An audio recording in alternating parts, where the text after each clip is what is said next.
What's good? It's Colleen Witt, and Eating While Broke is back for Season 3. Brought to you by the Black Effect Podcast Network and iHeartRadio. We're serving up some real stories and life lessons from people like Van Lathan, DC Young Fly, Bone Thugs and Harmony, and many more. They're sharing the dishes that got them through their struggles and the wisdom they gained along the way. We're cooking up something special, so tune in every Thursday.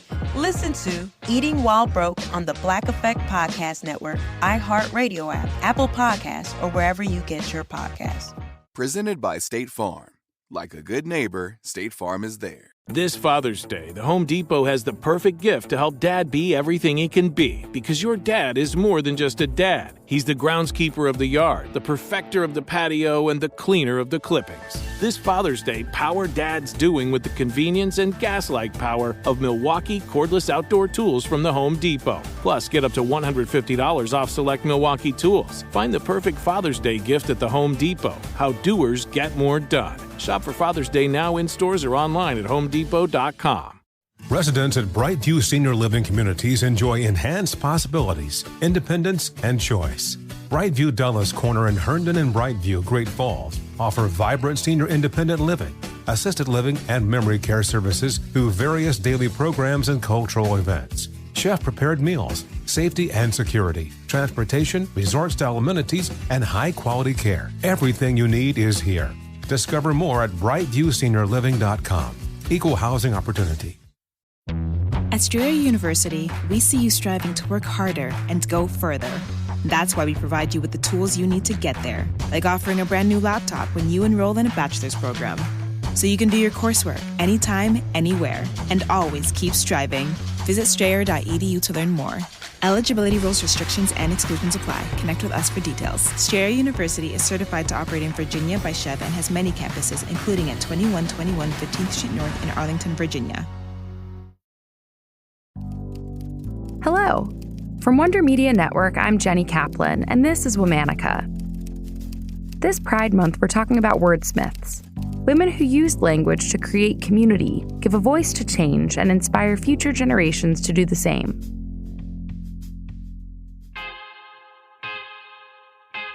Today we're talking about a trailblazing essayist who wrote passionately about Black power and patriarchy. She also became the first Black woman to openly identify as a lesbian in print. Let's talk about Anita Cornwell. Anita was born in Greenwood, South Carolina on December 23, 1923. Growing up in the Jim Crow South, she experienced firsthand the systemic oppression of Black Americans that kept families like hers in poverty. She was living in a small town, and there weren't many jobs available, preaching or teaching school. When Anita was about 16 years old, her family moved north and ended up in Philadelphia. Anita knew she was attracted to other girls by the time she was a teenager. But at the time, being openly gay was a big risk. When people were found out, they could be fired, humiliated. Later, she wrote about being a lesbian in the 1940s and 50s, quote, "We not only had to operate from the closet, but worse yet, most of us seemed to exist in a vacuum."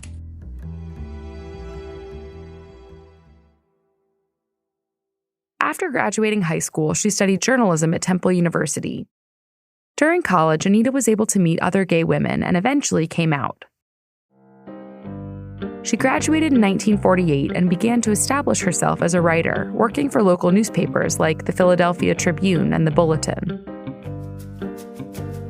Then, in the early 1950s, her essays started appearing in publications like Negro Digest. One day, Anita was approached by Barbara Greer, a writer and publisher. Barbara asked Anita to send over some work to consider her as the writer for The Ladder, the first nationally distributed lesbian publication in the U.S. Anita sent something over. Then Barbara asked for another piece. By the 1970s, Anita became one of the very few Black women published in the magazine. Through these essays, Anita made history. Never before had a Black woman writer publicly identified as a lesbian. By openly identifying as such, Anita was boldly defying societal expectations for who she should be and how she should behave. But even though being out in the public eye was a vulnerable position, she remained confident and collected in the face of bigotry. In an open letter for the latter, Anita wrote, "I suppose what you're really wanting to know is, am I sleeping with a woman? And the answer, dear sister, is you can damn sure bet your last dollar I am. And life has never been sweeter." You can probably tell that Anita's voice as a writer was blunt and impassioned. She didn't beat around the bush, especially when it came to the systemic problems she saw in the world. In another open letter, she addressed the misogyny within the Black Power movement. She wrote, "My dear sister, didn't it ever occur to you that if one of our good old voodoo men from dear Mother Africa could make Whitey disappear from the earth at this precise moment, that we would still be in the black man's trick bag?" Anita also paid attention to the points of tension within the lesbian community. She rejected the butch or femme binary that many gay women adhered to, and argued that they should instead break free of heterosexual dating norms. Anita also wrote critically of the lack of understanding of intersectional identity among feminist lesbians. Not only were Black lesbians like Anita living through the Lavender Scare, they were also living through the Civil Rights era. Through the 1980s, Anita wrote for a variety of political publications, including Feminist Review, Labyrinth, and Blackout. In 1983, she published an essay collection titled Black Lesbian in White America. It was the first work of its kind published by an out Black lesbian. The book also included an interview with Audre Lorde, who would go on to become one of the most recognizable Black lesbian feminist voices of the century. Anita was also politically active off the page. She was a member of the Daughters of Bilitis, the first lesbian rights group in the U.S. In 1971, she also became a founding member of the Philadelphia chapter of the post-Stonewall activist group, Radical Lesbians. That's one word. Anita was active at the local women's center and often performed live readings of her poetry and fiction. She also wrote a mutual aid newsletter for women in need called Funds for Our Sisters. In her 70s, Anita began suffering from dementia. She moved to a nursing home in Philadelphia, where she lived for roughly 2 decades. Anita died on May 27, 2023. She was 99 years old. During her lifetime, Anita's writings never achieved widespread recognition. But she helped lay the foundation for many writers who came after her. Today, her words still resonate in the struggle to achieve freedom for all women. As Anita said, "If I might be so bold as to express a heartfelt wish for the future, it would be that all sisters of all races, creeds, colors, and sexual persuasions might realize the folly of fighting amongst ourselves and band together to confront our common enemy who continues to wage an unrelenting war against all of us." All month, we're talking about Wordsmiths. For more information, find us on Facebook and Instagram at Womanica Podcast. Special thanks to Liz Kaplan, my favorite sister and co-creator. Talk to you tomorrow. Residents at Brightview Senior Living Communities enjoy enhanced possibilities, independence, and choice.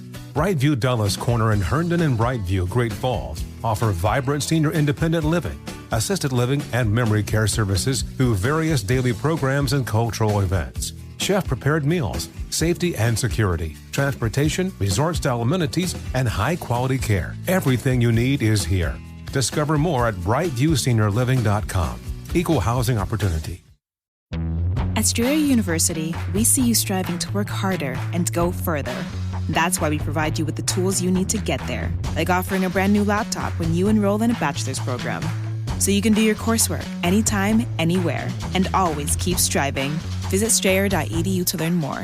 Eligibility rules, restrictions, and exclusions apply. Connect with us for details. Strayer University is certified to operate in Virginia by Chev and has many campuses, including at 2121 15th Street North in Arlington, Virginia. Last season, millions tuned into the Betrayal podcast to hear a shocking story of deception. I'm Andrea Gunning, and now we're sharing an all-new story of betrayal. Justin Rutherford. Doctor, father, family man. It was the perfect cover to hide behind. Detective Weaver said, "I'm sure you know why we're here." I was like, what in the world is going on? Listen to Betrayal on the iHeartRadio app, Apple Podcasts, or wherever you get your podcasts. A new season of Bridgerton is here. And with it, a new season of Bridgerton, the official podcast. I'm your host, Gabby Collins, and this season, we are bringing fans even deeper into the ton. Watch season 3 of the Shondaland series on Netflix. Then fall in love all over again by listening to Bridgerton, the official podcast, on the iHeartRadio app, Apple Podcasts, or wherever you get your podcasts. Subscribe to catch a new episode every Thursday.